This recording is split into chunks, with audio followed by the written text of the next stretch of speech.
Alright, welcome back folks, and here we are. This is reading number 3. This is the selenite. Selenite is like this guy here, is the rose of the desert, this particular one, because of the way it looks. And this particular one is great for changing habits. It's specifically designed when you're trying to break a pattern, an old-time pattern. So it's great to meditate with. And this is the other version. I always have a wand around me. This is called, it's selenite, rose of the desert, but it's also called the stone of the angels. It's super pure and it will clear all negative energy. So empaths usually love these kind of stones because we pick up a lot of crap from other people, and yes, we are filters and all of that, but it truly does help to come home, when you go out among other people and you just basically, you scan your body like that. It's really cool. And it makes you feel awesome. And they're pretty cheap. Like, I think it was years ago, but it was maybe like $10 for that piece. It was like really, really Canadian. So, not that expensive. Other stones like Moldavite, if it's real, they're very expensive. But you also don't need really big chunks of some of them because of where you use them. But anyway, I am, as usual, going sideways because that's what I do. Because, there's all this information to share. I think I killed my pen. No, my purple pen.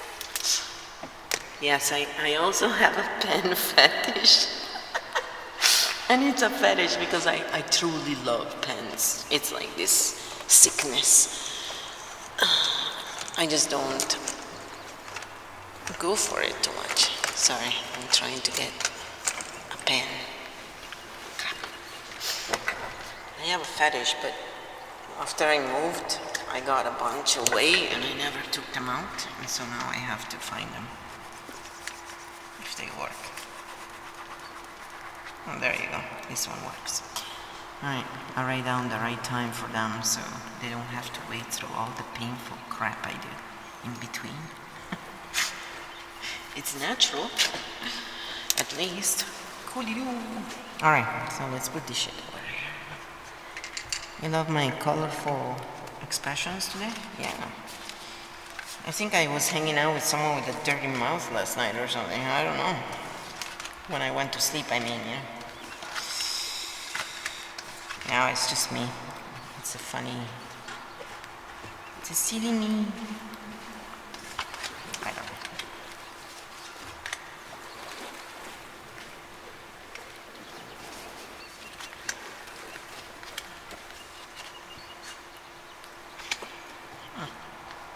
Cool. Interesting. Oh, the fool again. Alright.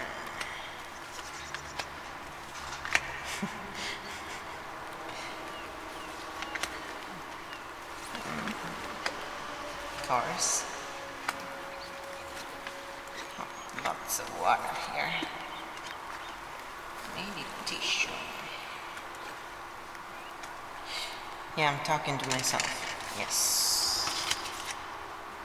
Because I don't talk enough. As is. I don't usually talk. Because I'm mostly by myself, studying or something. Or working. Unless I'm working. I like to hang out with people. I just don't really have a lot of people close by. I'm picky with my time and who I give it to.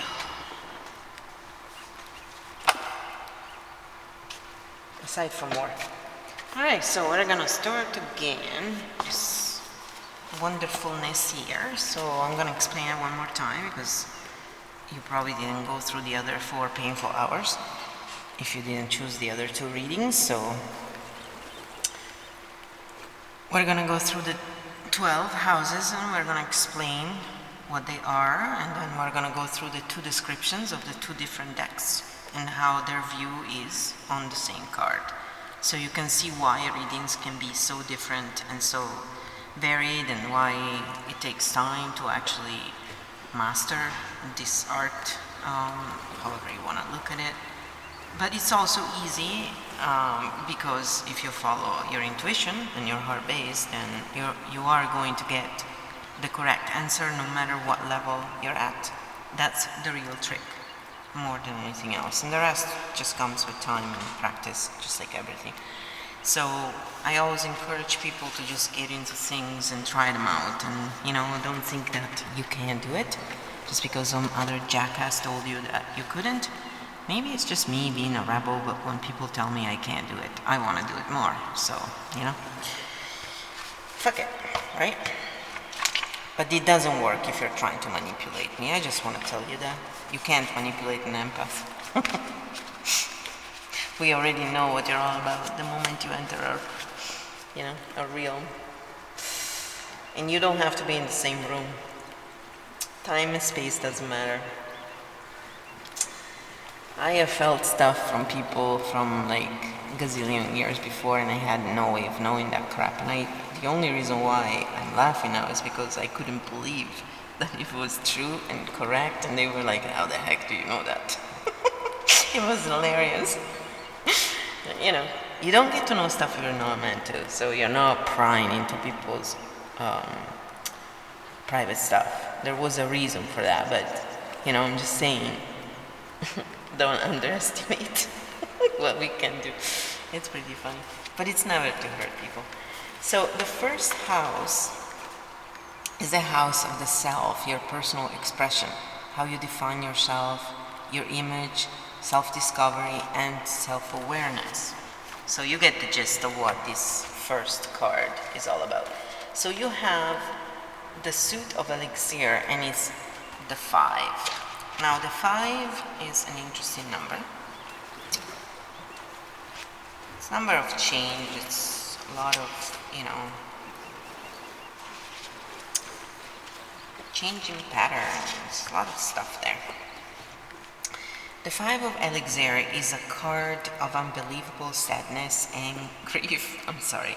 This antique anatomy tarot is really good, but it's also quite negative. So we'll finish up with the good tarot, which will cheer you up, I promise. You have experienced a loss in your life, and it feels as though you will never be happy again, but you will. How you choose to deal with this pain determines how quickly you can move on. The 5 of elixirs can also mean that old wounds are bubbling to the surface and holding you back. You are so focused on what has happened in the past that you can't see all the positive that are flourishing in your life. Ow! Wow. Okay. Someone is being a jerk with me. My muscles. The keywords is loss, despair, grief, negativity, and a devastating blow or old wounds. And not a good blow, okay? Don't be dirty. Yes, of course. I have a funny sense of humor. I used to watch Three's Company when I was a kid, and I used to laugh my ass off, so get the gist? 5 of water, this is for the good tarot. Releasing grief, allowing sadness to rise and fall. Forgiveness, the ebb and flow of emotion. I feel the fullness of my emotions as they wash through me. The ebb and flow are part of life, and I am present in my feelings today. I fully forgive myself and others and let go of any emotions that were holding me back from acknowledging the truth. I deserve the freedom that comes when I release what is no longer working for me. I make amends to those I may have harmed when emotion was coloring my perceptions. I surrender any resentment to the divine, knowing they can transform into miracles. Fearless inventories lead to liberation. So it's very much a card that is inviting you to let go. So right now, apparently that's how you feel, that's how you look at yourself. Just pick what possibility from this house you have yourself, personal expression, how you define yourself, your image, self-discovery, and it's all about you, all about the self. The second house is the money, is your own resources, where and how you earn your income and your values. So this is the suit of blades, and it's number 8. Let's see what it says. First, the negative one, the more dark. Okay, think. She put it in the back. Yeah, I'm very bad at remembering this kind of stuff. I just don't pay attention to that. I'm too focused on other things.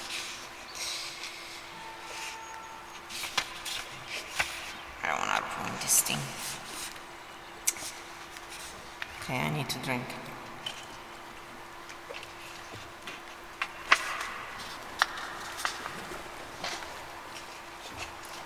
I mean, the book is well done too. It's cute and everything. The looks is fine. It's just, it's really well done.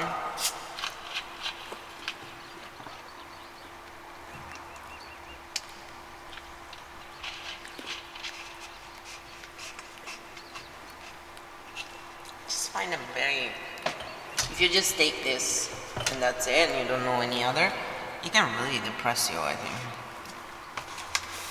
if you're not a super happy person, But I like art and I enjoy a lot of stuff. I don't have to agree with it to enjoy it, in a sense, to appreciate it. Whatever. Anyway, everything can be taken out of context and construed differently, so whatever.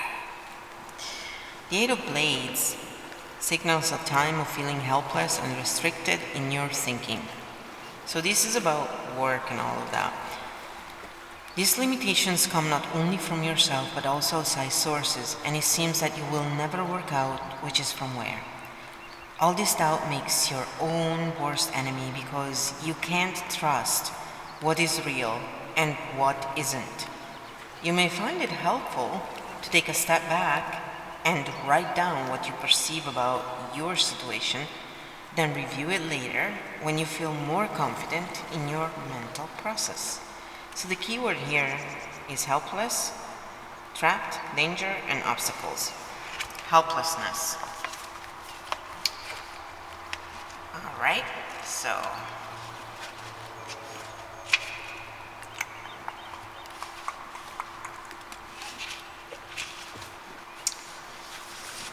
the 8 of Hair for the Good Tarot is releasing from denial. Seeing things as they are, clarity. So again, you may be going through a change in your work. You may be deciding different things. There's just lots of people are changing everything right now because that's the whole point. Right now, the old system is breaking down and there's a new system coming in. And so those people who will adapt to the new system, the one going up, not the New World Order bullshit. We're talking about the New World Order bullshit is about 3D, guys. Those people who will live through that reality is because they are stuck in 3D and they are not ready to go up and go into the new world, which entails us being in 5D, which is no longer, looking at the ego.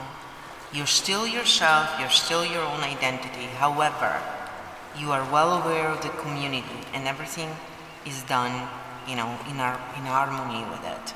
And so there is no more hurting each other and all that stuff. It's a thing of the 3D.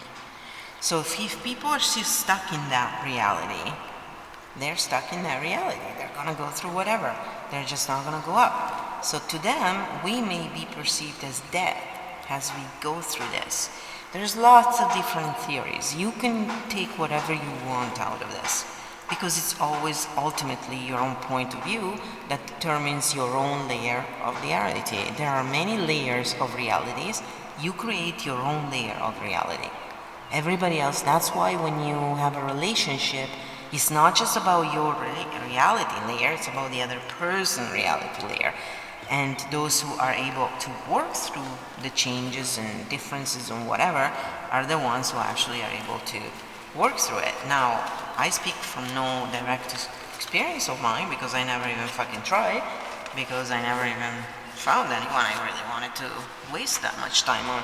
It would have been wasted because I wasn't the right person. So, and the right person is really, depending on a lot of things. That person could be right in another life. That's the whole point. It's just a bunch of experiences. And so it's up to you what you want. So releasing from denial is just that. It's understanding that you are going your direction, it doesn't matter what you do. You came here to grow, and the universe is going to provide you with what you need in order to grow, and you'll have different possibilities in front of you because we have choices. However, depending on the choice you make, the answer of the universe will be accordingly, because the ultimate goal is to take you the fastest, the easiest way to your goal. That the universe wants you to win. So what to us feels like shit, and that's where the swords come in the tarot reading. And that's what I don't like, when people show things in a negative way, because negative means that it makes you feel powerless, and you're never powerless. You are always powerful, always. And yes, sometimes you have to go through the hardships, but there are different ways you can go through those hardships. And that's a skill to learn, to actually learn the lesson and move on instead of having to repeat it 300 fucking times. Take it from someone who had to repeat the lessons a few times sometimes. Let's not go there. Moving on. I open my eyes to see things as they really are, with Spirit at my side encouraging me. To be disillusioned is to be free myself from illusion that keeps me from the growth and healing I deserve. Sorry, I had to read that again. It just didn't sound right to me. To be disillusioned is to free myself from illusions, because I read it wrong, that keep me from the growth and healing I deserve. So I bid goodbye to illusions that have clouded my vision. Honesty gives me strength and courage to face whatever I have to face. So do you see how much more positive this is? Like, it's not a comparison, I'm sorry. And that's part of reframing things. That's part of like what cognitive therapy does, for example. So let's move on, because I am so dispersive. I'm always like that. Yep, options. Everywhere, options. And I do have systems. It's just, options is definitely, I'm in option mode all the time. When I do this stuff, it's like, oh, it's like a kid in a candy store. Seriously. It's like art combined with cards, combined with books, combined with numerology, and oh my gosh, it's like all my passions all together. Plus, the Wheel of Fortune apparently loves cards, so it's sort of like, my life path. I found this stuff out over time, right? I was laughing my ass off going, oh, I get that now. The third house, and you will too, if you haven't yet. And I'm sure I'll find out a lot more coming through. Siblings and friends who are like siblings. The conscious mind, small classes, short travel, computers, short writing, articles, poetry, blogs, local events. So this is what the third house can represent. All of those things, one of them, whichever you choose for yourself. But it's basically people who are really close to us and the conscious mind. Okay? Let's see. So you got the rods, the Three of Rods, which is a really nice card.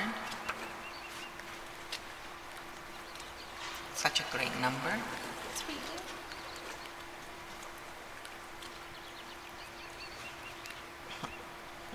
emerald.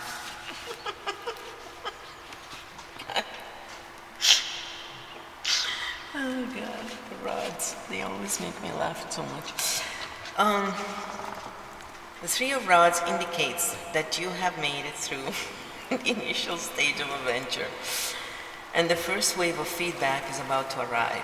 Others may want to get involved with your project or offer financial investment. I'm sorry, I have to stop. We call it the ridolini when we can't stop laughing. Yeah, ridere in Italian, ridere. That's how laughing is. Ridere. You can't say it because you probably say ridere. Sorry. We roll the R. Drives the Asians crazy. I remember they used to use me as a monkey because I could roll the R. Roll the R, please. And they would go and laugh their ass off. It was so funny. It's like, yeah, I'm your monkey. And they would laugh even more. I'm not a monkey though. I'm an ox. That would explain the extra weight. I'm kidding. Others may want to get involved with your project or offer financial investment. Okay, that's where I was. The next stage of your plan is about to take off. But for now, take a look around at what you have created so far.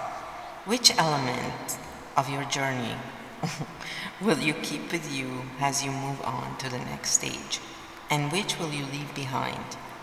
The Three of Rods can also point to travels to new and faraway places as a result of your work. So the keywords here are foresight, partnership, looking for development, and transformation. So that's a nice description she gives of that. I mean, again, some of them are positive, hard to fuck them up. The Three of Fire, same thing, Three of Rods, but this is the good tarot. Expansion of opportunities, the fullness of creativity, achievement. I am on the right path toward my success. I have an abundance of opportunities before me. I need to trust myself, for I can make good choices for myself and co-create situations and relationships that are in harmony with my heart's desire. So they reframed it positively, giving you possibilities rather than stumping you with, sorry, suck it up, buttercup. That never helps anyone, does it? Oh, look at that. You got the magician here. That's in your family and mother card. So the fourth house is about home, mother, or the nurturing parent, family, and the emotions. So, the Antique Anatomy Tarot says, because you have the magician, compliments on that, the magician fucking rocks. It's not because it's my card, my second card.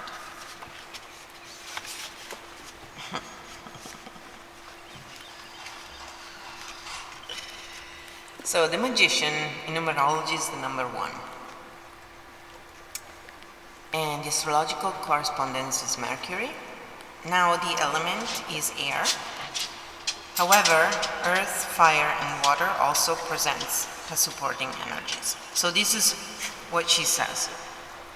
The magician basically has all 4 elements and it brings them all together. The companion cards are the Wheel of Fortune and the Sun, which are the same thing as mine. That is the Wheel of Fortune, my first card, and then the Magician, because basically you reduce them from 1 to 9, all numbers in simple numerology, and simple, or, you know, it's not simple, it's just Gematria uses a lot more stuff, but we just look at this side of the numerology, and so you keep the 10, the 11, the 22, 33, you keep certain numbers because they're like master numbers. However, you reduce, you know, to, and you keep, in tarot specifically, you would keep the double digit until the 21st card because they're from 0 to 21st. So there's 22 cards, but 0 is the Fool and goes with anything. because it's like, 0 is God, 0 is like, there's lots of backstory there. And there's books dedicated to this if you're interested, but the magician is basically the very first step of initiation to magic, and it's you can like when you get this card, you can do pretty much anything you want. You literally are the magician. It's kind of like self-explanatory there. But a spark of genius comes into play with the second card of the major arcana, the magician. What idea are you ready to reach out and grab? So basically with the magician, which explains, like with me, my mother was always saying, oh, you're always busy doing something. Because that's how the magician is. The magician always has projects and shit going on and, wants to build stuff, and his engineers are like that, So it's really interesting. The more I learned about this stuff, the more I understood why I would choose certain things, Because obviously your bullshit system that have been taught from, your parents and whatever, your belief system, it's bullshit system, that's what I call it, a lot of us do, gives you ideas of who you are that is not the truth of who you are. It's all just concepts. But who you are is your birth path, what you're meant to learn, what you're meant to experience, what you're here for. It's a whole, big story, and people have been fooled to think all of this is bullshit, but this is how God talks to us, basically. The real God, anyway. So the magician is very much a self-starter, and is someone who makes things happen. It's not just about theory. We need to do it. And what idea are you ready to reach out and grab?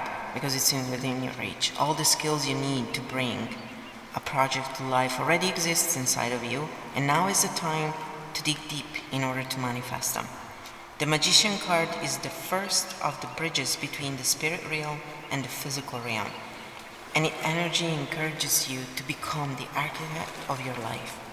It is especially important to approach situations and goals with a creative flair while you have the support of the universe. When this card appears, be prepared to channel confidence so you can accomplish greatness beyond your wildest dream. The keywords here are manifesting, focused energy, spiritual power, problem solving, and determination. In case you didn't know, the magician is a freaking natural born leader. And trust me, a lot of us don't want to be one, because it's already a pain in the ass too. But it bites you in the ass if you don't comply eventually, because, if you're here to do something, you gotta do it. That's your contract, and that's the bottom line. So this is in the mother's house, in the family home, so you make out what you want of that. The good tarot says about the magician, alchemy.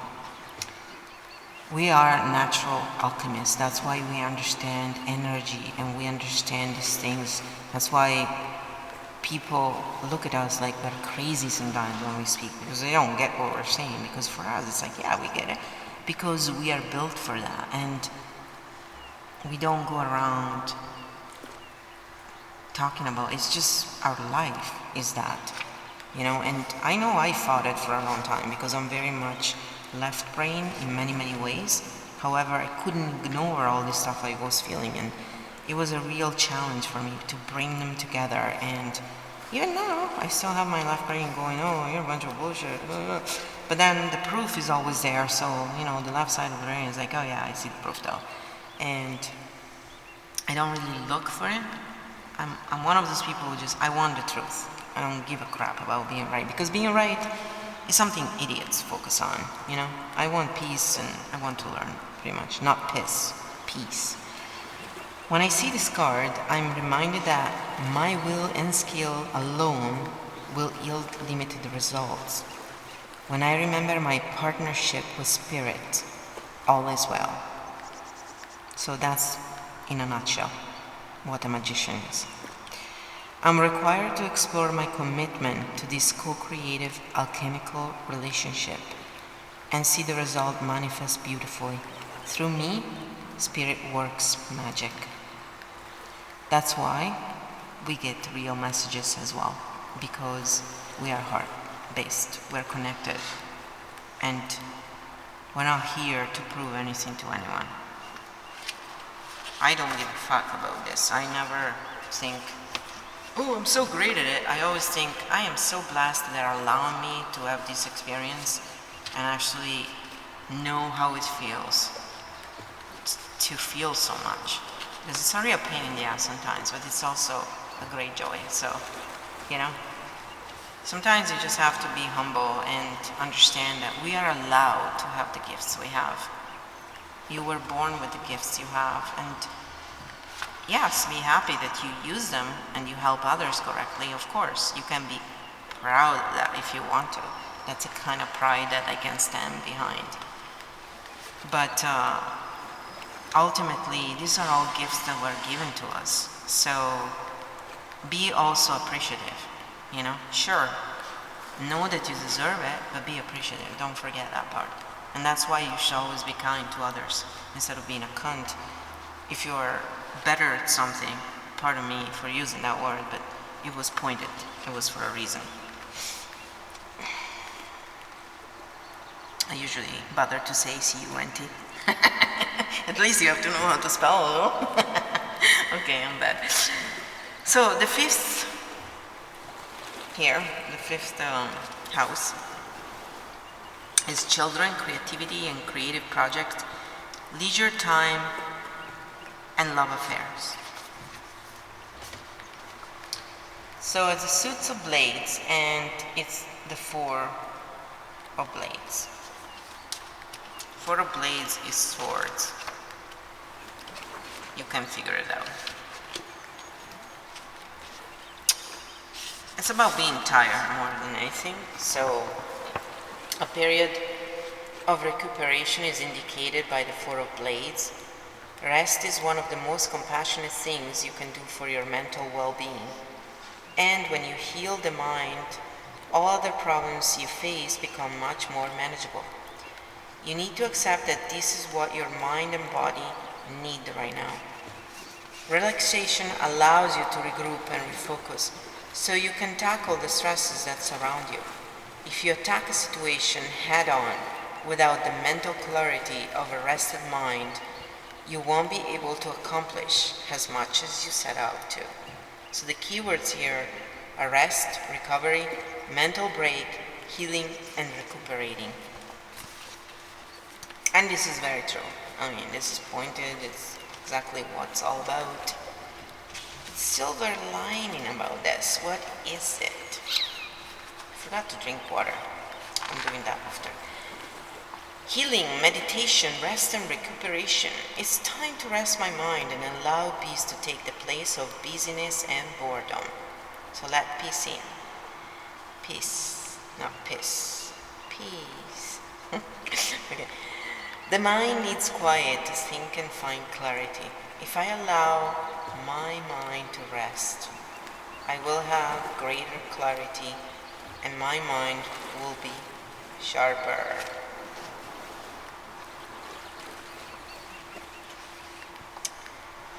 This is a time for a break. I need to take care of myself. I need to take it. That's right. And that's why I'm going to drink some water. Because I need to take care of myself. Gosh, I always forget.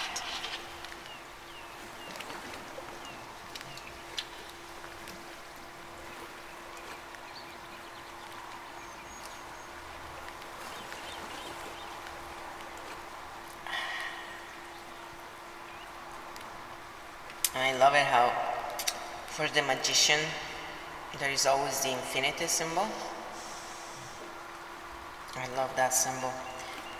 So many things went into place. The more I learned things, why I like this and I was trying. It's really interesting. So I think it's important that everybody explores their own path, because it truly does help you find your own magician inside, you know, the light that they've tried to take away from us by lying on so many things on so many levels. Because they're low frequency beings and they're just starting their troubles, up the ladder. So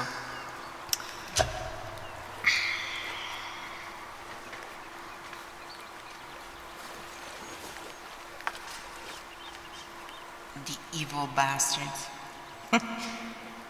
they just behave like it. They can always change, right? I mean, for the better, not for the worse. Let's be precise, because once my mom and I were kidding, she goes, "Please God, help me have a change," and she meant a good change, and she broke her ankle. And so after that, she goes, "Always be precise when you ask."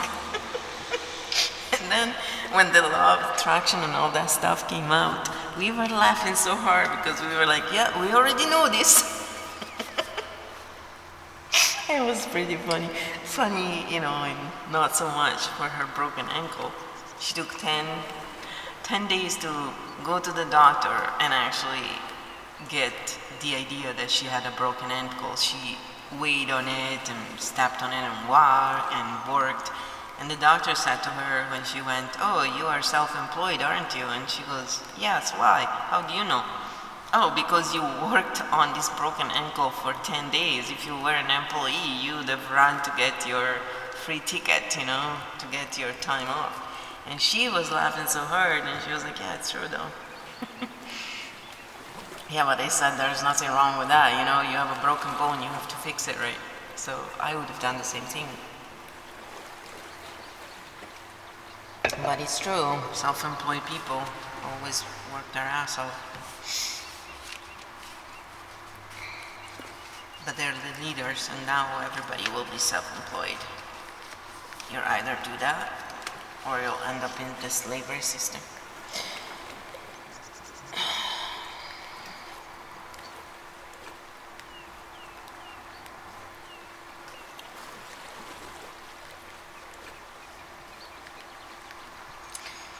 Alright. So, we're gonna go do the 6th house now, which is the daily work, co-workers, physical and mental health, daily life, and pets.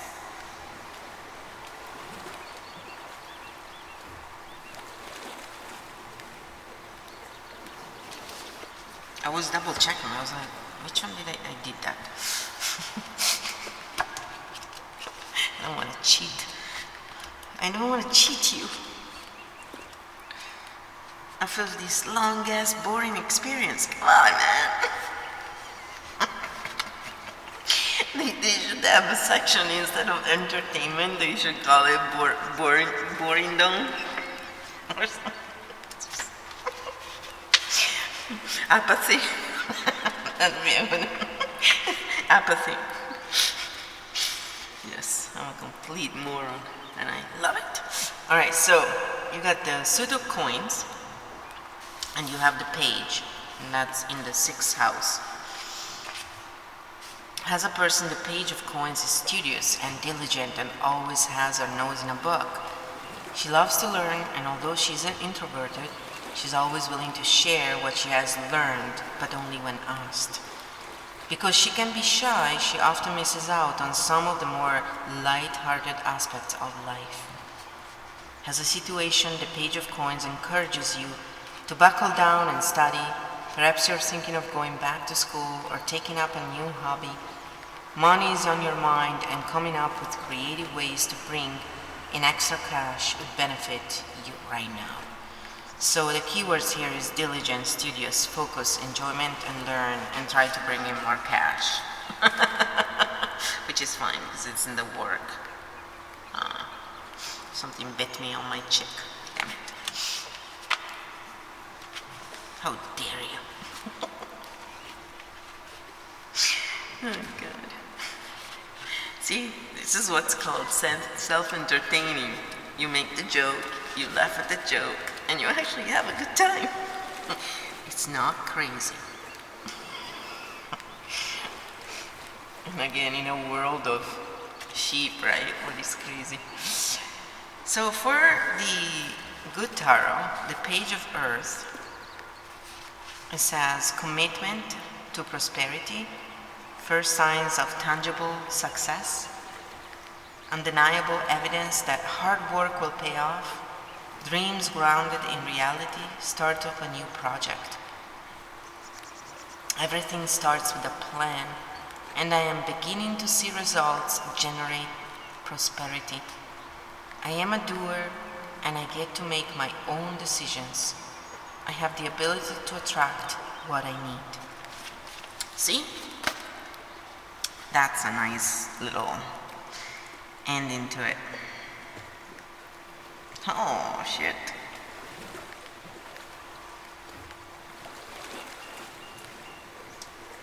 Oh, wow. Okay. That'll be interesting.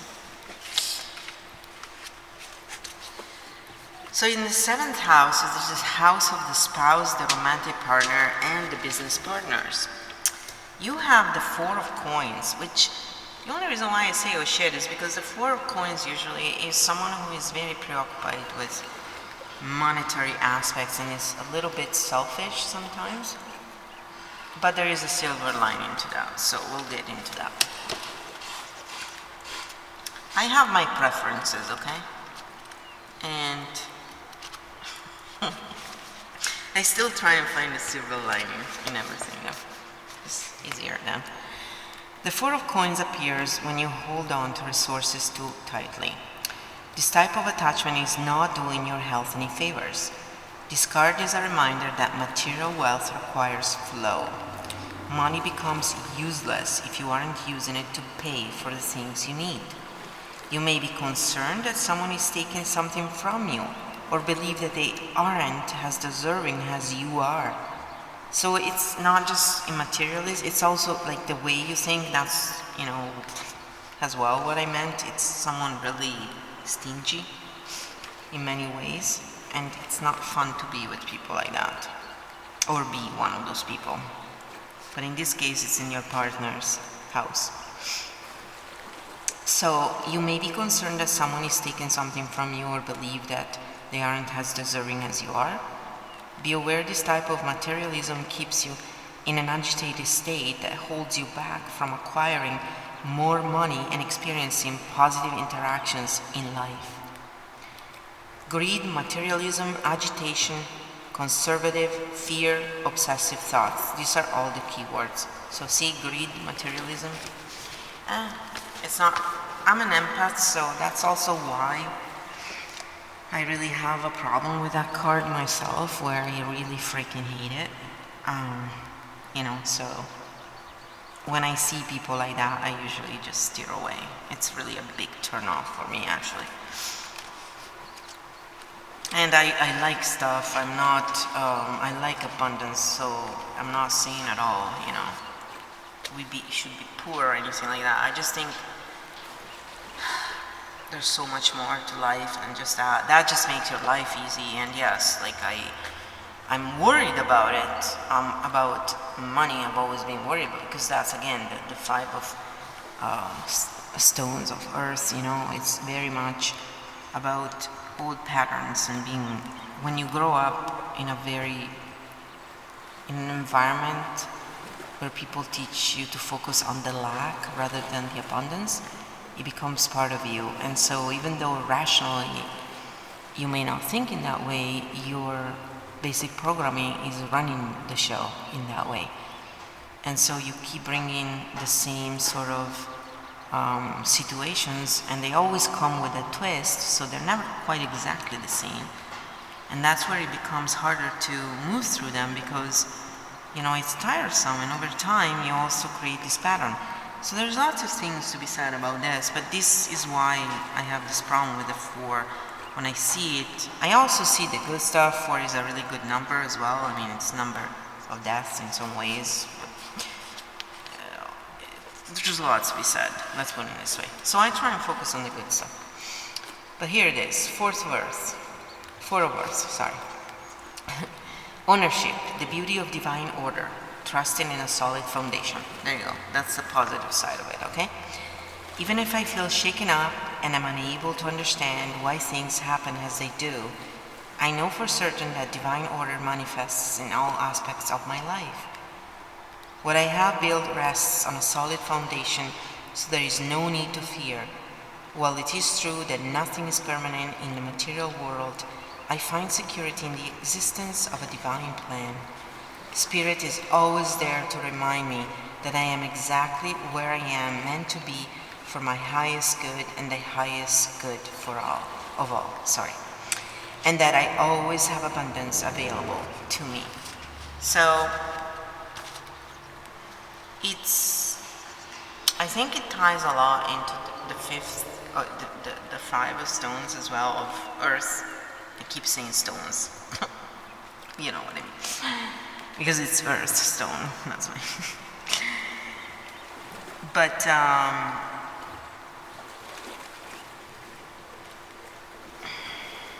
this is more greed, okay? This is more to do with greed. The other one is more to do with self and having the struggle, attracting the struggle, so there is a difference, but they are definitely linked in the feeling and the general. But tapping can really help through this extreme negativity, so that's why I like to get people to know about it, because it's one of the best ways to actually change your reality as you go through the hardships, staying in the negative, Okay, so the silver lining here is that yes, this person may be a little struggling with some of this stuff. However,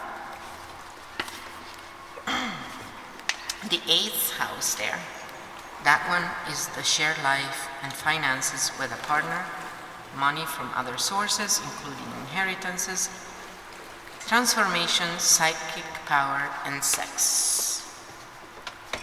And it's good because it's the 9 of coins, and the 9 of coins is a really good card to have.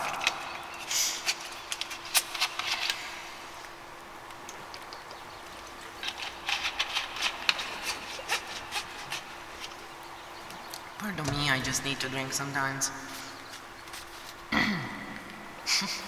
Damn it, right? That's why it's a pain having a body. It's great in some ways, but when you're a spirit, you're just so free, right? When you're stuck in a body, it's like you have to take care of all these different things and you get distracted by what you want to do. That's just me, right? All this air inside of me, and it's not the farts. But I will explain why I fart. I'm kidding. I used to be deadly when I was a kid. I farted so much in church, man, that I'm going to hell just for that. I'm kidding. So, the 9 of coins is you are overflowing with positivity and abundance, while in the realm of the 9 coins, nothing can bring you down because your self-esteem is at an all-time high. The 9 of coins want you to look at the fruits of your labor with pride. You have achieved financial security, emotional fulfillment, and good health. If this card appears when you are feeling lost and confused, it does so serve as a reminder that the greatest investment you can make is in yourself. Keywords: abundance, success, money, lavish lifestyle, and prosperity. So your life together with this partner is actually going to be really good, because the silver lining also is that when people are scared and don't spend a lot of money, they usually have the money when you need them, So it's about finding a balance, and everybody has some kind of a struggle, right? It's finding a balance and also being kind with each other and sort of try to help each other rather than pointing out what we don't do right without offering a solution. It's just bullshit. That's what I always say, So the 9 of earth, according to the good tarot, is discipline, self-reliance, reliable resources, restraint, and self-control, the final stone placed in the foundation. I know I can rely on myself and spirit. There are many tools at my disposal, and I use my resources wisely, solidifying the foundation of my security in the material world. I am diligent and disciplined, focused on completing the work I began long ago. I stick to my program, trusting that the plan is unfolding before me exactly as Spirit intended. So this relationship would also be, that way. Obviously, it's going to be very good. So you see, you got some challenges, but there's always the good stuff as well. So this is your higher consciousness, but I will read it again so you don't miss out on anything. So the 9th house is your higher consciousness, long distance travel, greater perspective, universes and higher learning, philosophy and publishing. And that was universities, by the way. I always like to butcher a word or two. So it's your higher self, the higher learning. And you have the suit of elixir, you have the Ace of Cups, which is a really awesome card.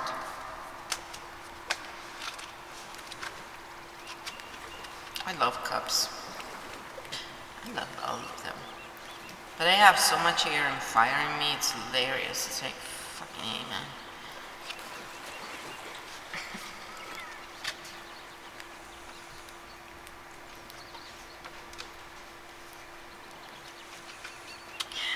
Oh God, I got the giggles. Why do I have the giggles?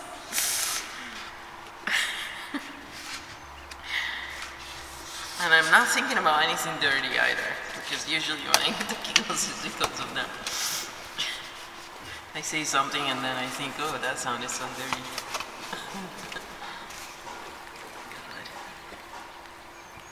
My mother is like that though. I took after her.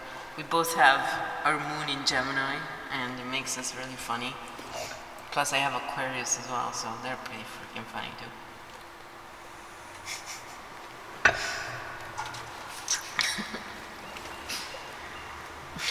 Okay. Ace of Elixir. The Ace of Elixirs is the keeper of the raw emotional energy in the universe. Emotional fulfillment is something we all seek, and this card reminds us that it is possible with a bit of nurturing. Following your heart is essential to making this type of spiritual renewal happen. If you've been feeling more intuitive and in touch with your emotions, there is a good chance that the Ace of Elixirs is on your side.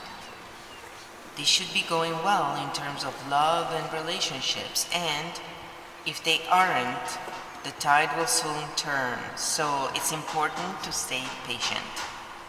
So the keywords here are raw emotional energy, new love, art, poetry, imagination, and joy. So my compliments, your relationship is awesome. Yes, I'm such a pest. Well, at least I don't have any more sex dreams like I used to when I was younger. That was hilarious. I would wake up. I had the sex dreams with the weirdest people. I'm like, wow, I don't even find them attractive. It was so funny. And then when I would see them, I would feel like, oh God. Yeah, I'm sure many people go through this too. So, Ace of Water is unconditional love, overflowing abundance, the fertility of love. I am filled with love from Spirit and joyously let it flow out to others, where it fertilizes the seeds of co-creation. Love gives me hope, shining brilliant light on all the possibilities available to me. I am optimistic about bringing dreams into being. Spirit always informs me and guides me, allowing me to illumine, I always say that wrong, the darkest of places. I have to go and look for it. I'm doing it. I don't care. That's right, you can wait. You can bear with me well. Yeah, when I don't know something or I'm not sure, I need to look it up. Pisses me off, so. Oh, look at that. Illumine. Illumine. Okay, I got the accent wrong. That's what I feel. Illumine. Illumine. Illumine. Okay, I'm gonna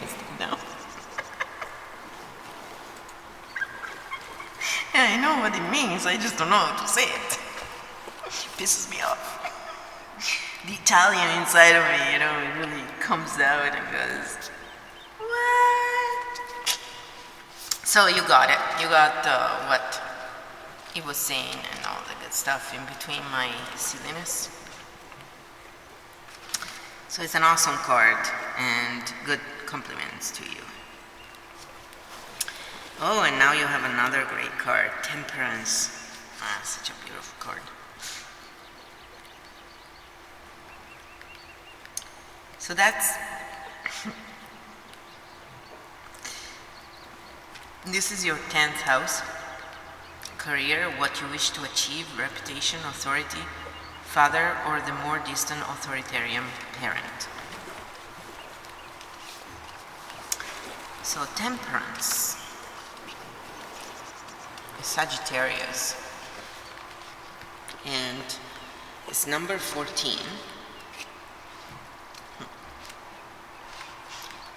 My rising sign is Sagittarius, so my way people perceive me is like a Sagittarius.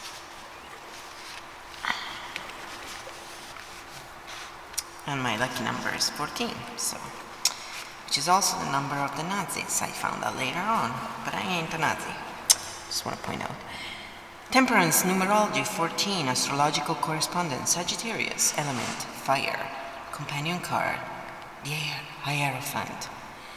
Temperance is one of the most loving and supportive cards in the tarot. Receiving it in a reading should be considered a huge blessing, since the spirit guides who surround you are about to step in and offer their help. Temperance has a strong mind over matter quality to it and asks you to evaluate your situation, no end, so you can become balanced. It's important to understand that the balance here isn't about making all things in your life equal, but about removing your negative behaviors and thought patterns in order to find peace within yourself. It is also important to acknowledge the root of this card, moderation and sobriety. Be honest with yourself regarding bad habits or addictions that may be holding you back. They're usually just a way of taking away extreme pain that someone cannot deal with, and they usually come from early childhood abuse or some kind of neglect. Don't judge them. And I know it's hard when they hurt you as a kid, but that's why it happened. Keywords: moderation, sobriety, spirit guide, divine blessings, healing, and balance. So you're being guided, and whatever problems you may have or have had, this is a time to allow yourself to learn and to look and to listen. And you will get what you want if you actually implement the messages that are meant for you, and you will know which ones they are because you're obviously listening in, right? Alright, so the good tarot say patience, moderation, because that's what they're called. Temperance is called patience in the good tarot. This card reminds me that patience will bring me into recognition of and alignment to my purpose. All my needs are met, even though I may not see it yet in the outer visible world. The angels are looking out for me. Moderation in all things is required right now. So, moderation, people. And that's why you have the Queen of Coins there. She's quite a moderate person. That's a group of friends, social aspirations, networking, large corporate structures, and psychology. So this is the 11th house, and that's what that house is. So it's a group of friends and aspirations in the social friendship circle and stuff.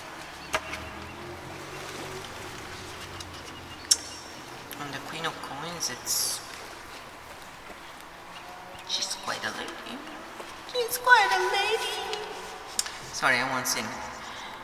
Queen of Coins has a person, whether her passion lies in business, the home, friendship, study, or all of these things, the Queen of Coins pulls it off without breaking a sweat.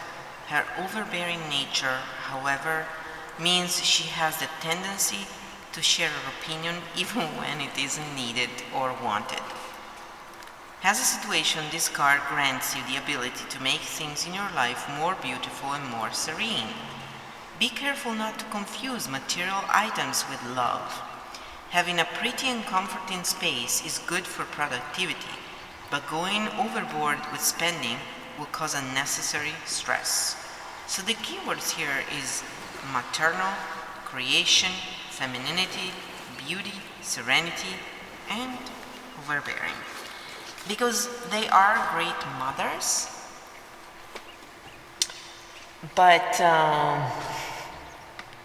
God, you are so bad. Plague, you are so dirty. Yeah, finally someone who is just as dirty. I think he's worse than me, actually. He's a boy after all, right? So, and we say boy as in, he's an old man. We just don't want to say that. I'm older, so he always plays that card with me too. Nasty little bugger. Yeah, they are dirty, the cups. And they are actually, usually. They're pretty freaking filthy, dirty, sexual beings. Ha ha ha ha. No, they're also very nice. Now you made me totally lose my train of thought. I am so not dirtier than you. Wait, no, man. You're way dirtier. I think you win there.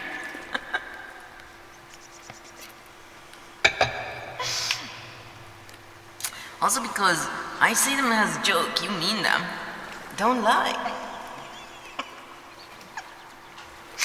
And look guys, you got the temperance twice. No crap. That's hilarious.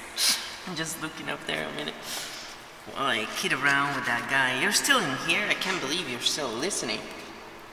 You're in and out, aren't you? I know how you are. I know you.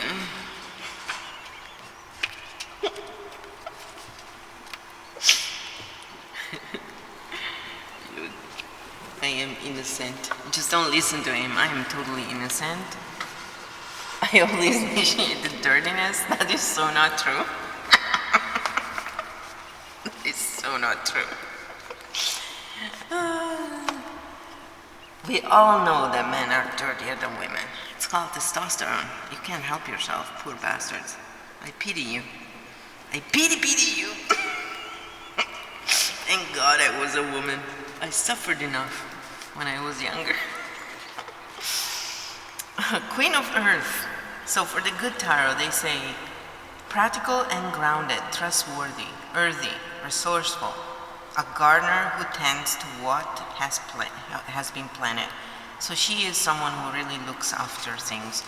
She's more overbearing than the Queen of Cups, and she can be harsher and more detached as well.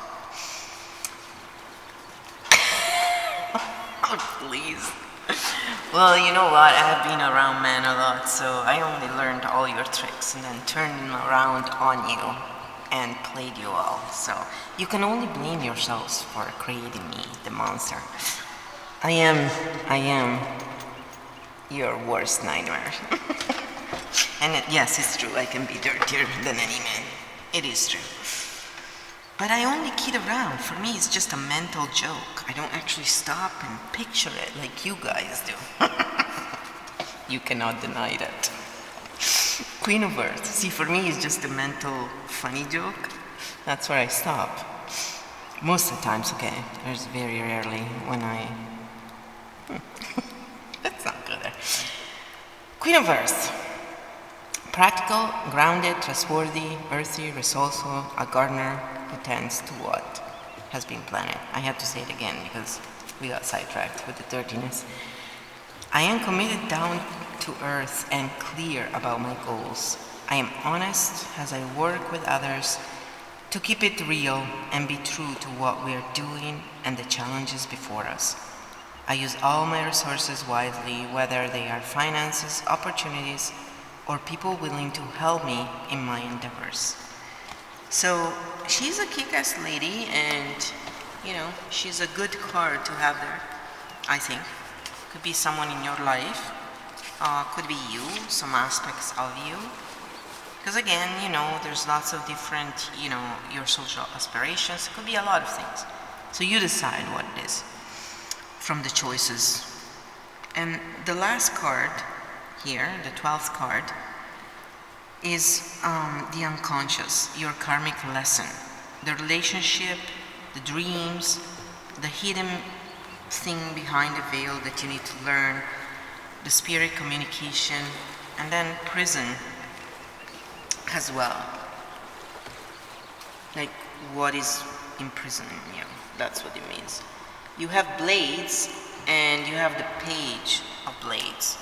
Oh, you got the ruthless little thing. Oh yeah, I know the page of blade well. See, I blame all that air I have inside of me. That's my brutal side. I think the Capricorn can be a little like that, but it's mostly the air signs. There can be a real brutal. They lack tact sometimes. Some of them. The Libras, no. They always try to balance things. The Page of Blades has a person. The Page of Blades represents someone with a quick mind and an insatiable curiosity for learning and problem solving. She asks a lot of questions about the world around her, but can also lack tact. As a situation, this card encourages you to put emotions aside and approach a problem with a logical disposition. Ask as many questions as possible before coming to a conclusion. This card can also represent the spreading of gossip. This is rooted in misinformation, and if you don't know the whole story, it's best to remain quiet. So the keywords here are curiosity, problem solving, gossip, quick mind, energetic, and messages. It's a really good card, and obviously there's lots of, silver linings and good stuff here. But yeah, I mean, air is always a little bit, harsh sometimes. And they're very good with words, so they can really hit you hard, and yes, I'm so guilty of all of that. It's true. But I never do it. I have to be provoked, and that's the thing. I never go out of my way to actually do it to people, and I don't do it now really. It's just, well, I do it with trolls, and I do it with people who leave shitty reviews on free courses because they deserve it. And you don't spit on free shit, only stupid people do. Page of Air, new ideas, a theory not yet proven, curiosity, new focus. So this calls for greater investigation, as you've only scratched the surface. I don't really know, that's interesting. If I explore this way of thinking, what can I learn? So here is about expansion. It's about, I think it's also because, you're trying to break from these old patterns. You have the number 4 here, which is, it represents death sometimes, and it's also, the end of some cycle. It's not really the usual wide meaning, but it can have that meaning sometimes. And I'm just checking to see if you have other 4s anywhere, because usually they come in 3s. And if they do, there is some added, yeah, there it is. There's some added meaning usually to that. It's kind of like reinforced. You have the 4 of water there. So you have pretty much 3 out of 4 suits of 4, so it's something you need to attend to, and it's something that is definitely part of something you have to work on. And so then you have the Fool. The Fool is the zero, we covered this already. Like, this is the third time we're covering this. So hopefully even my stupid brain will remember all the little details of these new books that I got. No, I'm kidding. I never rely on that. I always check if I'm not sure, because I don't really care. I usually get it right, and that's the thing that surprises me, is that I don't have memory for certain things, and I still get it right, and that's where I'm like, because it's not me getting it right, it's just, they send you the right messages when you're open and you truly want to help people. So that's from my experience. But anyway, the Fool is really funny because the astrological correspondence is Uranus, and the element is air, which makes sense, right? Because Uranus farts, so. I'm sorry. I just can't stop. Stupid jokes one after the other. And the companion cards is all of the major arcana, because of course you're also a prostitute. You slut. You're Uranus with everybody. Okay, now that we've done the joke, the Fool is actually a really great card. Silliness aside. Can't stop that. I am truly in silly mode. I don't know, that last time I went out there with the dogs, I'm always amused by the animals, and they put me in a good mood.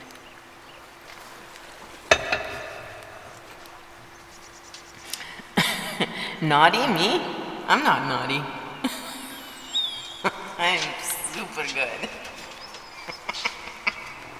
It's not my fault. I have all this fire inside of me, okay? That's what it is. And I'm totally silly goose too. Life is meant to be enjoyed, so why should I fucking always be sad, I had enough shit that I could have been sad for. I'm just happy I don't have migraine and, I don't have chronic, huge pain anymore, so there you go. So the Fool, we begin our journey into the tarot with the character of the Fool. This card represents a place where time appears to be suspended. All possibilities exist, and that's where it ties into this card, where you need to keep your options open, your mind open to new options. You see how it's a story that continues, right? All possibilities exist. You just need to put your best foot forward in order to start your next adventure. The only way for the clock to tick onward once again is to decide which route to take. How do you do this? By following your heart and listening to your intuition, which of course is often easier said than done. Well, if you tap, it's a lot easier, trust me.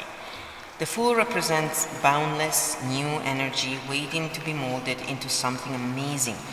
But accomplishing this requires that you shed preconceived notions and fears. The moment leading up to the leap into the unknown is scarier than taking the actual jump. Yes, it's true. So the keywords here is beginning, journey, advance, innocence, free spirit, joy, originality, creativity, instinct, and danger. Because there's all kinds of elements in the Fool.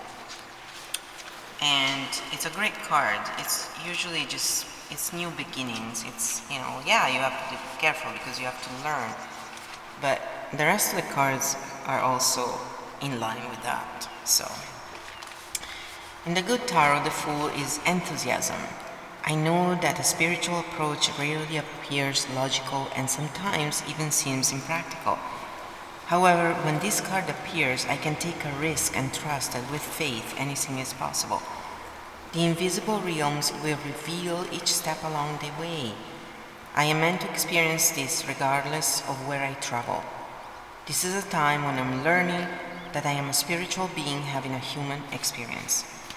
And with this, afterwards, you have the Eight of Water, which is sort of like, it's a card of release, and it's a card of letting go, and it's a card of, allowing the flow. But let's go into it again, because again, this is like probably the third time we're reading this card. My brain is getting bored with this now. I'm kidding. The Eight of Elixirs. The Eight of Elixirs hits with a feeling of melancholy. Something comfortable has come to an end, and you need to leave it behind. Coming to terms with that ending makes you feel empty and sad. You know the direction you're now heading in is better for you, but that doesn't make it any less painful. The Eight of Elixirs reminds you that there is something you have outgrown. Whether it is a job, a relationship, or destructive behavior, you know deep down it's time to let it go. The journey you're about to embark on is greater than you realize. So the keywords here is melancholy, leaving, letting go, bittersweet ending, stalemate, and depression. Oh boy, right? Depression. Depression! What a word. It's just a state of mind, depression. It's true. I'm not lying. You are never. There are ways you can turn it around really fast. We'll cover them some other time. So for the good tarot, the Eight of Water is journey of discovery. Much better, right? Letting go and seeking a deeper meaning and greater, beyond superficiality. So all that glitters isn't gold, and I know that I always deserve authentic riches, the gold that fills me with joy, abundance, and understanding. I fearlessly pause to re-examine where I have been, where I am, and where I might go. Now I consciously choose the path that is right for me instead of the one that seems likely to draw me onto it, or the one I feel I ought to walk. I am true to my heart. I've come as far as I can, and I leave by the wayside the last vestiges of illusion, the last bits of fear and shame. I will no longer hold on to what isn't right for me. This ties into the Four of Coins as well, okay? It's about letting go of this attachment to the physical, to the bullshit, and really look into what's truly important. And so this is moving on in spirituality, and it's truly a growth. It's a step up. It's a lot of things going on here. It's quite different than the previous ones. You're all healers. These are all healers. These are all people who are here to help the earth move up. And, you know, whether you're a flat earther, whatever kind of truther you are, when you're a true truther, you're just here to help the earth heal and find the truth. And so it's kind of different than the other ones, this one, but it's still very, very positive, very warm. I get a feeling that a lot of people here are very young souls, or, you know, they're younger, the younger generation, I think. You're the younger wave of volunteers, or you have a very young spirit. And that's why you have the patience, the temperance once again. Temperance is patience in the good tarot. And that's one of the key things for you right now, is to have patience, because as you change, as you go through this major change, if you don't have patience, you will fall into depression. You will feel really you know. So it's really important for you to kind of maintain that positivity and that look ahead. I'm just looking for it. I need to drink again. Seriously, what the F? Am I fish? I'm so not naughty though. He's totally lying. I am so pure. My nose is growing right now. Oh, it's good I have a small nose anyway. You know the nose keeps growing, right? So if you have a big nose as a baby, good luck to you. You're gonna poke people.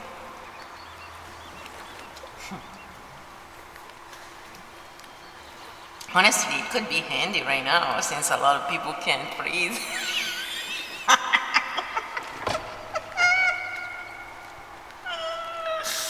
Yes, it's this pun intended on those idiots who wear masks with written on them, I can't breathe. It's like, take the fucking mask off, you idiot. It's so useless anyway, it doesn't protect shit, and it doesn't help. You don't need protection when you're healthy. And if you're not feeling well, stay home. Self-isolate yourself until you feel better. I mean, it's just fucking common sense. But again, pardon me for my tactless and very true commentary of the sheep. Bang. I love you, but wake the fuck up already. Temperance, numerology 14, Sagittarius is the astrological correspondence. Element is fire, and companion card is the Hierophant, which is the, I always say it's so screwed up, Hierophant, one day. It's a priest, and it's the Taurus in the constellation, whatever.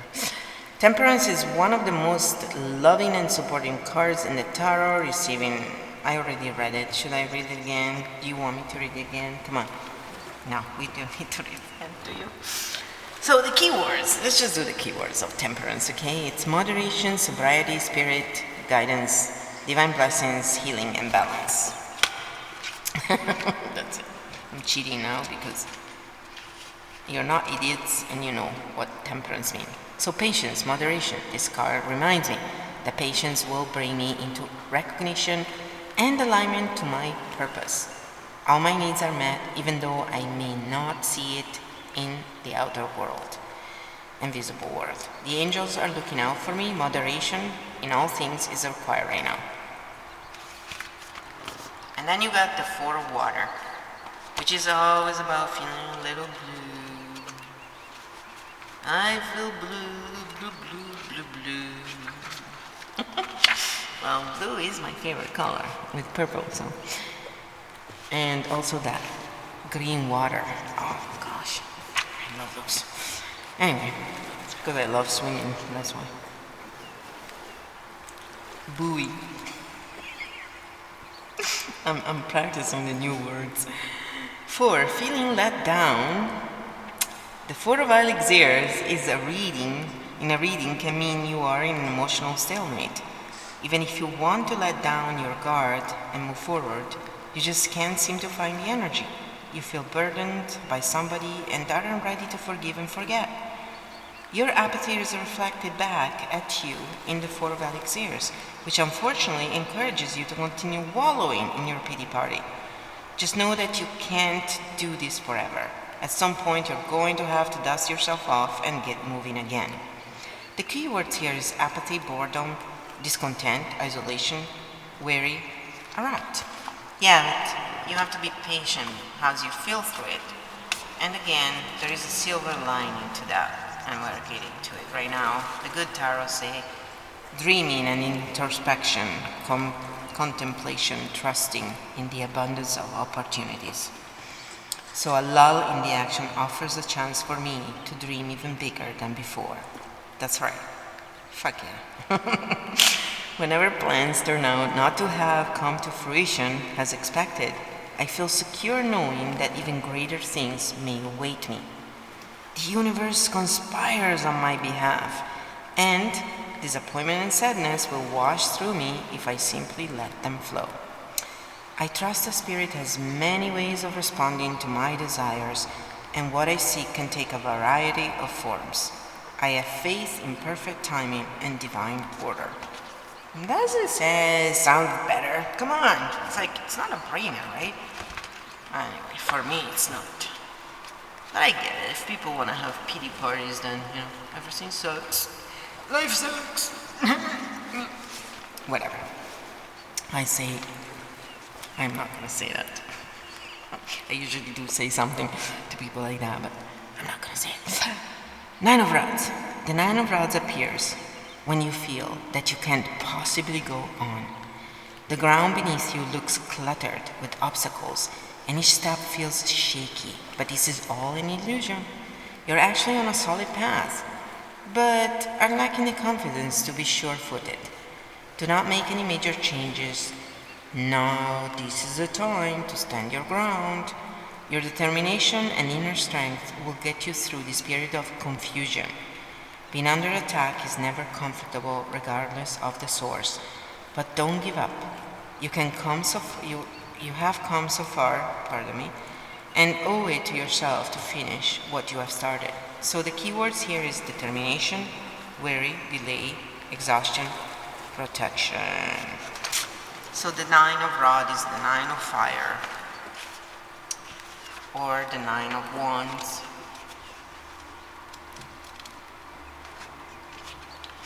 Wands.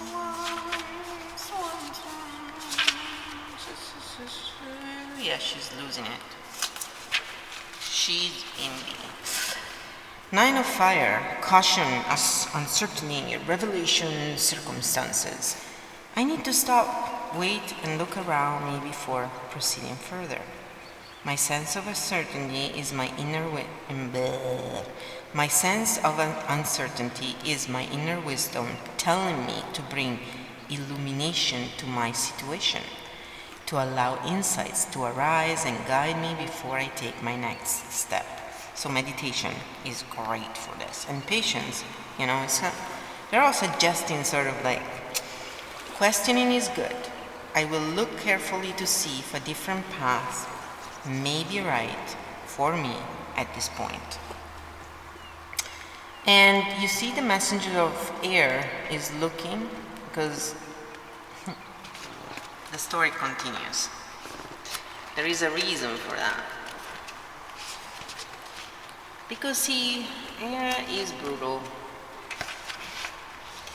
but it does bring something. It brings a lot of good stuff. I mean, it's not just brutal. So that's the knight. The messenger is the knight in the regular tarot decks. They just, they call them in different ways. I have a deck that has 4 translations, and in English they use Neve and I forget the other one. But it's pretty obvious. When you see them, it's like you just know, even if you didn't know the word. But if you need help figuring that stuff out, just ask. Knight of Blades. As a person, the Knight of Blades is extremely assertive. He has the gift of gab, and before you know it, you're agreeing with everything he says, and does even. If that wasn't your intention. He's typically friendly, but if insulted, his temper can be severe. That's what I mean. It's like, your tongue is a sword. Yeah, I was told that many times in my life. I had to learn the hard way. As a situation, discard indicates rapid change in your life.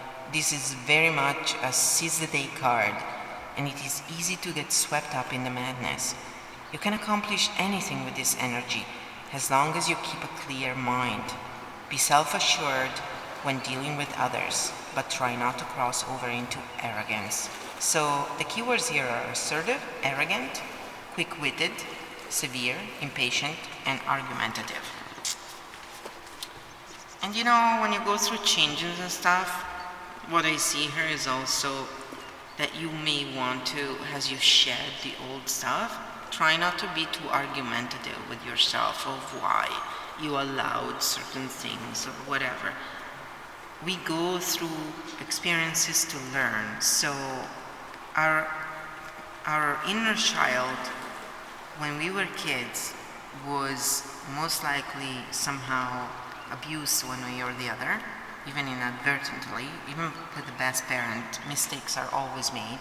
But they're lessons, they're not mistakes, they're like things that happen that are lessons. And so inside of us, a lot of times we feel anger toward ourselves more than anyone else for having allowed them to do this to us. And then if you haven't resolved trauma and you have anger outbursts, or you're impatient all of a sudden, we all go through similar things, that's usually an indication that you have unresolved trauma from childhood. And so it's your inner child coming out and telling you, hey, pay attention to me, this pisses me off, you need to pay attention.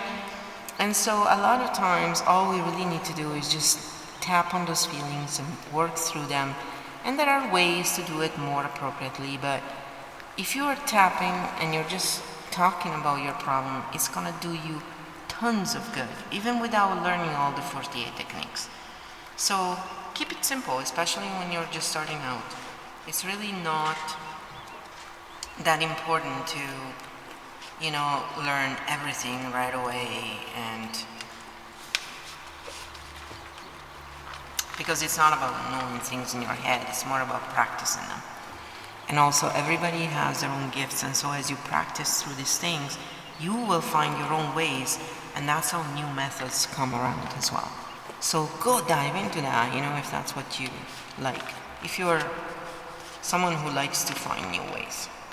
If you just want to follow, then learn the routines and stick to them, and they will really well work for you. The ones you learn from EFT Universe, anyway, from Dr. Nelson Church, because they have been actually proven scientifically, for real. Messenger of Air, so this is a good tarot. Opinions inform my experience, adherence to dogma, allegiances to a way of thinking or acting, a learned response, subconscious programming, and swift reactions or responses.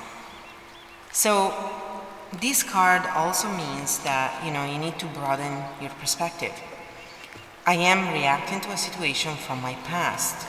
I have to think about whether I want to do things the old way or respond differently this time. So this is the knee-jerk reaction we were talking about. I can adopt a new way of thinking and behaving. If I am swift and more quickly ensuring my actions are for the highest good, positive outcomes are assured. When you're coming from the highest good, you're always going to be helped. When you come to try and hurt others, as it should be, you're always going to be whacked down, and you fucking deserve it. But that's, again, it's because I have Libra in me, and I am just about justice in those things. Yeah. Told you, I have my harsh side. And the Three of Earth, which is the Three of Coin, which is the card after.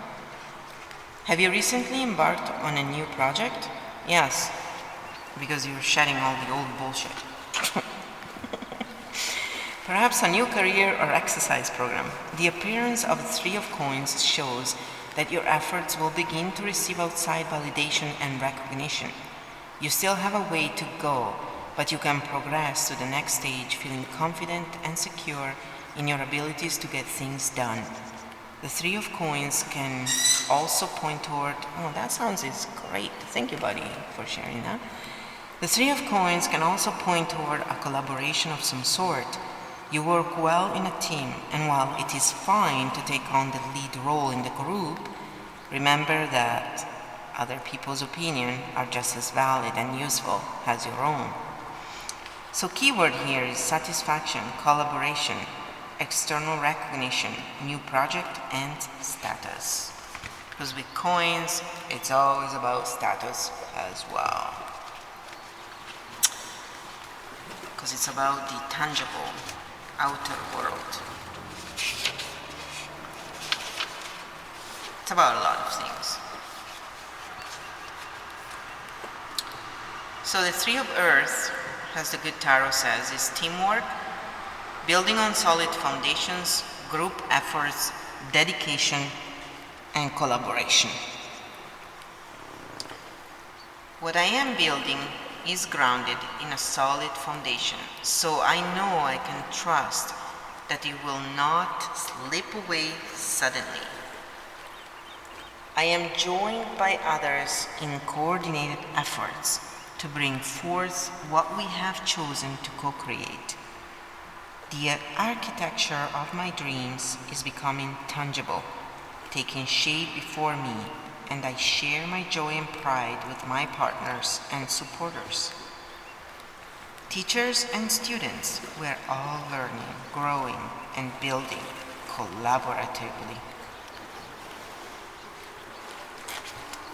Collaboration always brings the best results anyway. It also takes a lot of emotional intelligence. People are waking up to that. Also, some people, there's a small percentage of people who are all about cooperation, but the others will learn.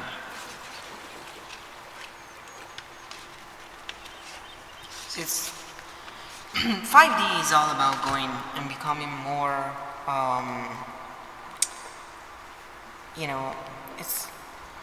it's more about collaborating. Like, that's what 5D is all about.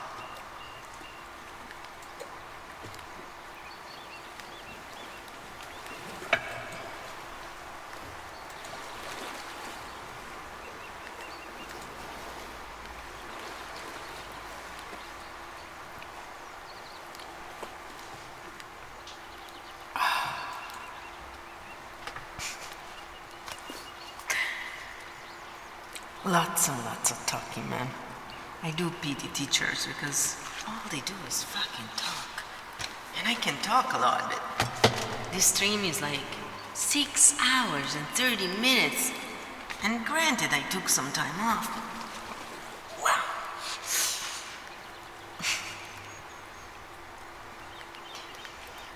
So the Ten of Blades is a card of sadness and loss. It represents the ultimate end of a cycle or a situation. Not only have you lost a battle, you've also lost a war. It serves as a reminder that nobody comes out on top 100% of the time. It's impossible and not worth trying to change this fact. This card, much like death, is about succumbing to your defeat in order to begin again as something else. You can't start over if you are holding on to something that doesn't fit in your new life. Acknowledge the pain you feel about the ending and get ready to let it go. And this is very much related, most likely also, to a lot of people who, are very stuck and are very egotistical and they're learning to let go of that side of them, because that's part of the spiritual growth. And stepping into your magician is also letting go of the part of the ego that doesn't serve you anymore. The ego is important, but it needs to be used correctly. And it can be very destructive otherwise. So, keyword is defeat, the end, cycle, succumb, letting go, sadness, and loss. But again, the silver lining is always there for us, and that's what we look for, because that's our re-imprinting of the matrix when we're ready to re-imprint the unconscious. So when you're ready to reframe, the Ten of Air is actually graceful endings and hopeful beginnings, and they meet a point of epiphany, an end to all ways of thinking. It's all up from here, as I bless the ending, grateful for the lessons I have learned that can free me from patterns that no longer serve me. I allow my circumstances to end with grace, as I know something better can appear at any time. I am thankful that from now on I can respond differently to any challenging situation. And of course, right after you have the Moon card, which is about balancing all of this stuff. The Moon card. I always have problems with Pisces. No, it's not true. My great aunt was a Pisces and she was like the best. All the times I have actually had problems with them. Why do I bring up Pisces? Is because the moon, their astrological correspondence is Pisces. The element is water and the companion card is the Hermit, which is Virgo. And I get along with Virgo, and that's the funny part. I do get along with Pisces, but sometimes they can be like, they really come after me sometimes. I don't know why, I must irritate them for some reason. The Moon card is full of illusion and mystery. It leaves you feeling unsure of what is real, since only fragments of reality are illuminated, while the rest is cast in shadow. In a reading, the moon turns up when you are trying to force answers that aren't ready to reveal themselves. You can try to put all the pieces together, but you'll just end up stumbling around in the dark. It's wise to take a step back right now and observe your feelings instead of acting on them. Your subconscious needs time to unravel the mystery surrounding you. The keywords here are illusion, unknown, deception, danger, and fantasy. But the truth is, there is a really great silver lining here, and so we're gonna go into that right now. And I like Pisces. It's also the only sign I don't have in my chart, the Pisces. It's funny. So I shouldn't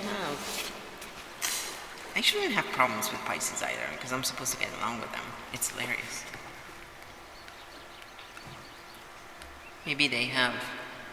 Maybe those Pisces I didn't go along with had, like,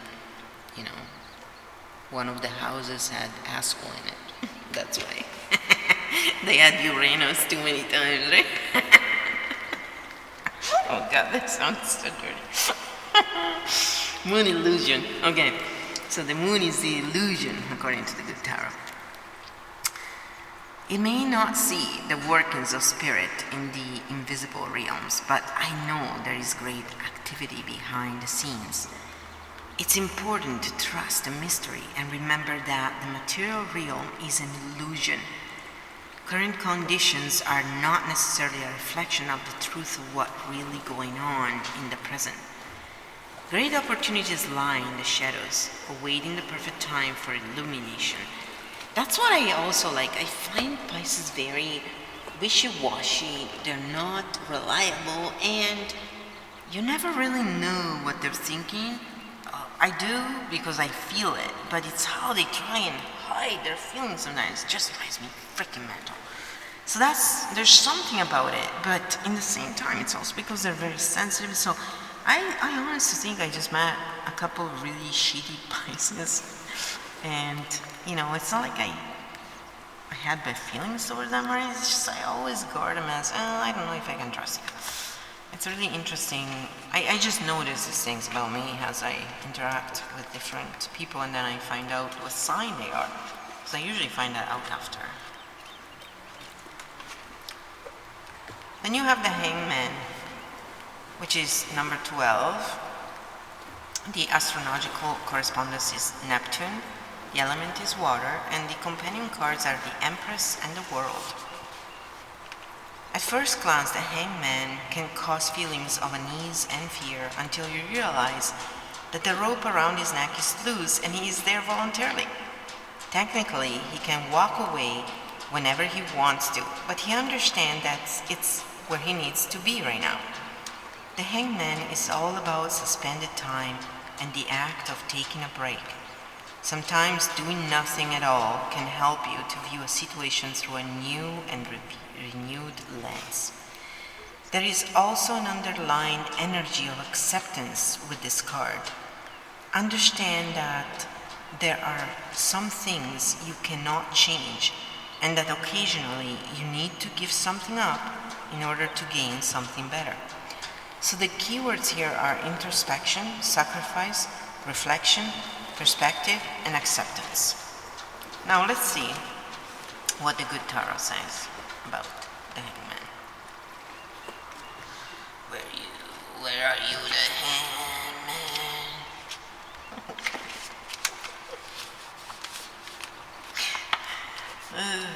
If God gave me a good voice, I would sing all the time. Sacrifice, surrender. So the Hangman, surrender. Sacrifice and surrender are necessary at times like this. Nothing in life is free, nor does everything happen according to my timetable. When this card appears, I'm reminded that a delay is in my best interest, that until all the elements are in place, I am meant to surrender to the greater will for the highest good of all. Time for me to let go of my attachment to how I thought things had to be. I am called to surrender and wait to see how things do play out.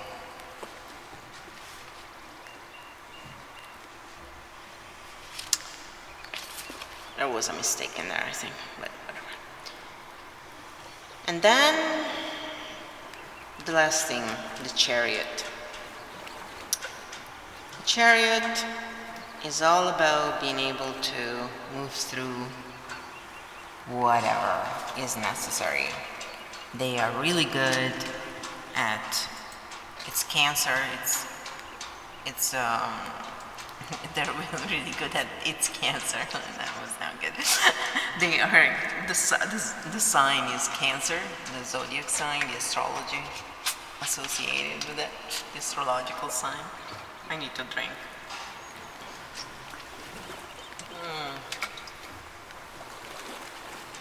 I love you, water.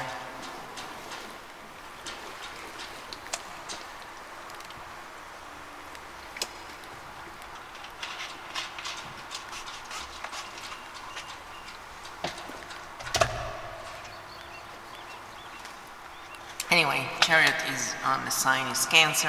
It's a water. The element associated with it. The number is 7, which is a magical number. They are extremely sensitive. Their companion card is the Tower. The appearance of the Chariot signals that now is a time when you can move mountains with your willpower and determination. You're being given the opportunity to ride straight into victory, but you have to make sure you set out on the right path first. Everything is moving at warp speed, but it can seem as though the horses pulling your chariot are heading in different directions. One of your biggest strengths is the ability to collect the reins and make these opposing forces work in harmony to head in the right direction. Overall, the Chariot is a very positive omen when starting a new project or even a physical journey. You have left your ego behind and can move forward with confidence. So the keywords here is willpower, travel, master yourself, ambition, control, force, adrenaline. And they can be really great partners as well, but they can also be very sensitive, and Cancer and Capricorn are opposites. So I have Cancer as well in my chart, but being a Sun Capricorn, Cancer is my opposite sign basically, and I do get along with them. Mostly I get along better with guys, I find, than women. But again, it could also be chance that, I met some women who are Cancer who are like, fucking shoot me now, please. Wow, self-absorption much, and superficiality too, and arrogance a little bit. But, that could be a lot of things. So, Cancer is a great sign, and don't let me say bad shit about it, okay? But the Chariot is awesome. The Chariot is a great card to have, and overall this means that you may feel that you're new to this, you may feel not confident, you may just be stepping into this magic of yours, letting go of old patterns and all this good stuff, but you have the Chariot, and that means you have the numbers to do it, and you also have the sensitivity. So Chariot is about victory.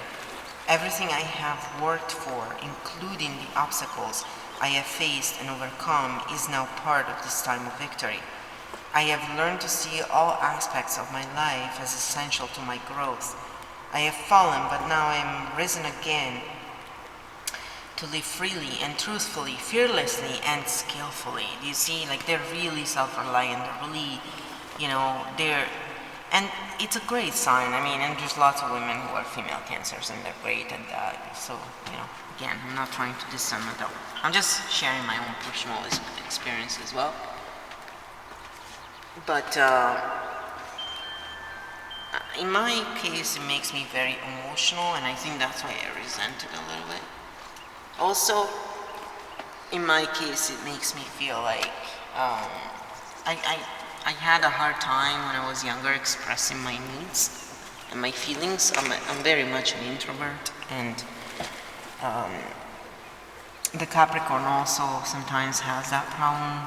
We can be very hard on ourselves, and with the cancer, you know, in that house it just causes me sometimes not to say exactly what I need and look out for my needs. And it's very true, but it's not as much now. But you know, old habits die hard. So as an animal, you have the water dragon, which again is really telling you, you got the power, baby. So it's a lot of like water here, okay, in case you didn't notice, as an element. And then you have jovial and you have meditation. So let's do the animal here. The number is 36 and it goes into 9, so it's the number of completion. Once again, you have a lot of completion, you know. Can you see how the cards integrate with one another, you know? That's how they beautifully work together. And yeah, you can think it's all by chance, but then, I'm sorry people, I mean, those of you who think this is all by chance, you're fucking idiots. I'm sorry for saying that, but it's true. Nothing is by chance.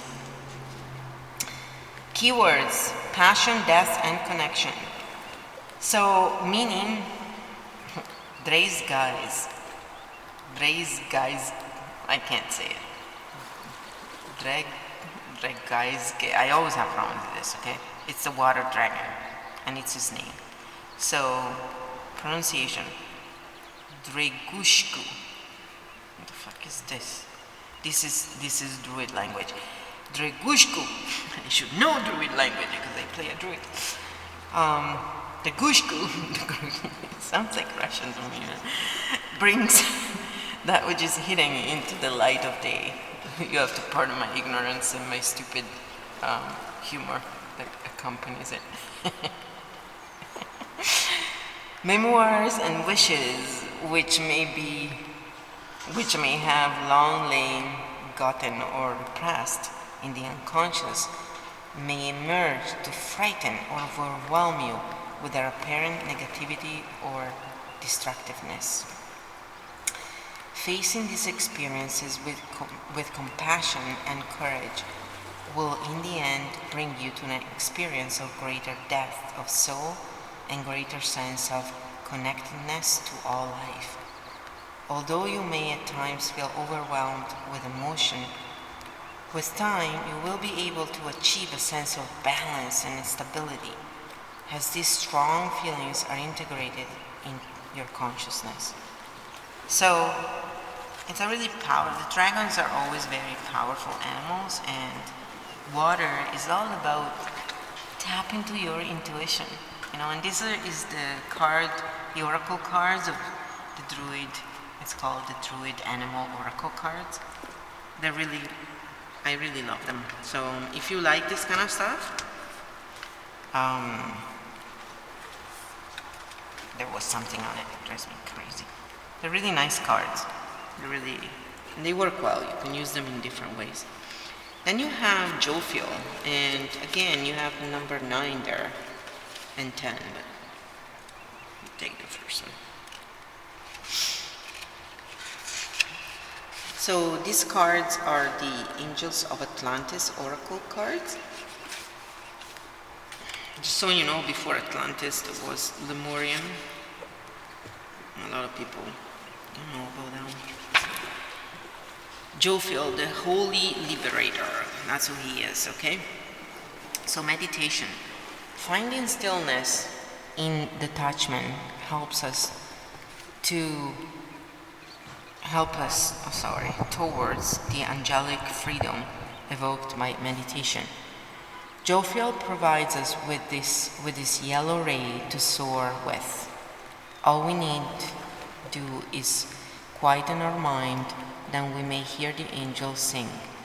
So at dawn and at sunset, practice meditation. Breathe deeply, listen intently through a relaxed state to the divine. Om. So chant that. And then be still to hear the music of the angelic kingdoms. This will bring your own oracular messages. Please be aware of your solitude, stillness, and silence. So, and if you don't know how to chant, there's lots of free videos on YouTube as well, if you're interested in that kind of stuff. But you basically want to relax your lower lip and allow, the air to go out softly. And it's usually sort of like upward, outward. And you breathe in through your nose, you breathe out through your mouth, and as you breathe out, you say "Oh" until your breath runs out, and then you do it again. So breathe deeply, basically, as you do that. That's a quick explanation of how to do it. But there are lots of different. There's also a really good vocal toning course on Udemy you can take. There's lots of different ways you can go learning this stuff. We get to the end of it. This is postcards from the universe.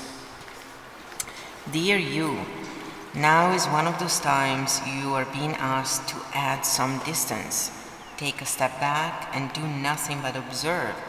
Don't worry about how long it will take to regroup. Just know it's temporary and actually an opportunity to take a breath. Slow down and look at how far you've come. Decisions for the highest good are made when you have clarity, which comes from being open to information from both the intellect and the intuition. I'm sorry, but I have to laugh. It's like, do you see how they all integrate with each other? When you step into the role of observer, it's as if you turn on a switch that allows your soul to be an essential part of the information gathering and decision-making process. In this way, you can approach things from a more neutral and non-judgmental place. We know you'll make the right choice. Trust us when we say now is not the time to get too close to the fray. Step back now. You will be glad you did. So the Fool steps close to the fray. Take your time. That's what they're saying. Let things happen in the right order. They're coming anyway, so I wouldn't worry too much about it. So this is the end of it. I am going to now take a break because guess what? I am tired now. So maybe I'm gonna put the cards away as I chit-chat. And then I'll end the stream after and take a break for you. Because I'm a little hungry as well. I haven't been really hungry because it's hot and I'm older. It's about time I start eating less, man. It's expensive when you eat as much as I can eat. Plus, I'm so short. It's like, why can I eat that much, right? One thinks. When I chew my food properly, I don't eat that much. So I'm being a pig. Piggy. So there you go. That's one way you can do it, and you can just have fun comparing what all these different interpretations. It's really fun, and you get to learn so many things when you do this. It's a lot of fun. Like, it's really. I will finish designing my tarot deck because now actually I freed the space on my computer, so I should be able to do more design. I don't know if I'll be able to do it online, but I'll try. Because my computer is a bit of a potato, and not being a slut, I don't really get as much support. Oops. Yes, I said that. But it's the truth. If you're a slut, you get a lot more support from the man. Show them your boobs and your butt, and all of a sudden, you have gazillion viewers. But it's not that, I mean, truthfully, because the stream is definitely like something extra I do.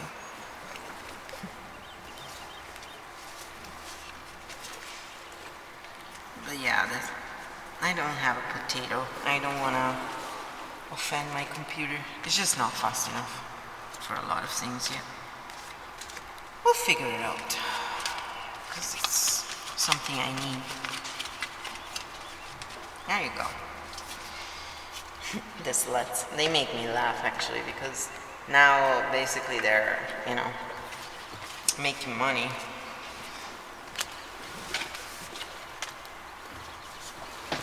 Those of them who can do that, I think it would be so boring.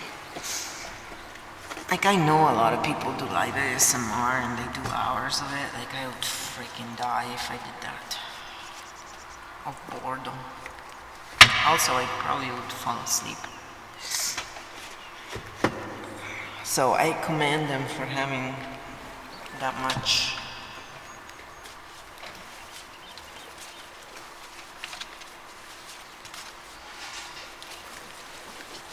commitment. That's the word I was using. I was looking for. You have commitment. No, I like ASMR. I couldn't do like 6 hours or what. But again, I mean, I just did all this time of card reading and stuff like that. It's just, you know, you're going through different sort of information as well, and every reading is very different. Well, if you do ASMR, yeah, you can do different form of tapping or whatever, but it's like, well, at some point, it's like, fuck, man. That's why I make loops for myself many times, because then, you know, I can still relax, but I can also do other things. I like to do different things at the same time. I usually try and put my attention on one thing, just because, yeah, like multitasking is not possible sometimes, or hard, and it does take away your attention, but, you know.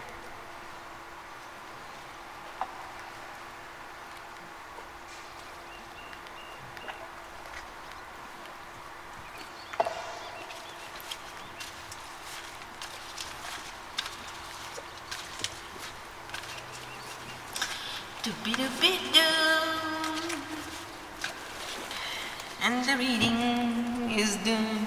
I'm just mixing the cards because that way. Sorry, these ones are messed up and I wanted to fix them. Well, that was fun. It was fun using this new deck that I waited for since last year. Because when it came out, the price was so expensive, I was like, fuck that. And I waited, and eventually came down the price, so. Sorry. I know how much they're worth. So when they ask too much, I think, yeah, I don't think so. Alright. I'm taking this baby back now. I wanna see when the new one comes and then we can play them together.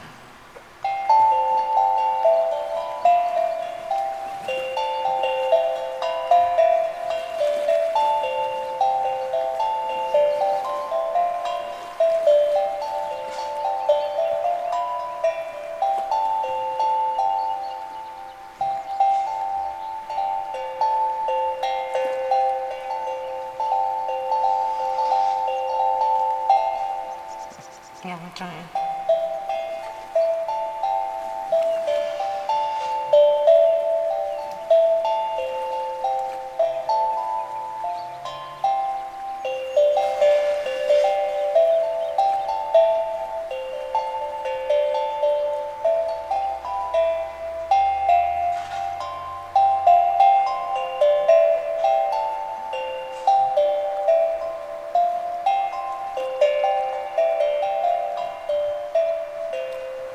That's it, I'm done. This is the end of it. This is the end of the flip out stream and the longest reading, and it was fun, long, very warm. Now I'm gonna take a chill and see if the curvy is still on or if he is falling asleep. Alright, and remember, I am a saint. Don't believe anything it says. I am so not dirty. He's the dirty one.